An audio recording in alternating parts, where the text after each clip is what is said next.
เล่นแล้วแต่ว่ายางคู่ไปแล้วบ่เมื่อยบ่มันบ่มีอย่างเลยเขาบ่มีอย่างกันน่ะเบื้องสูงเนี่ยตอนมัดในเรื่องในมัดอ่ะขาปุ๊บเลยมีกิ้มเพราะถ้าขาลอยเตะกันข้อเด้อขึ้นกันข้อเด้อบ่มีอย่างในสูงเลยการข้อไปเด้อเบื้องสูงไปเกา40,000เลย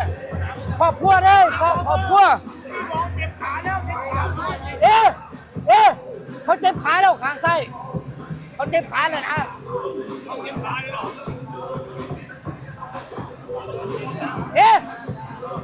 กระแทกขาละการข้อเด้อโอเคระวังศอกนะฟันมันก่อนดิจิ้มดิเอาลูกหลงนะพี่นะลูกหลง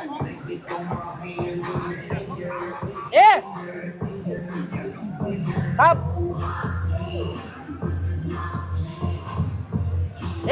เบื้องสูงเลยเด้อ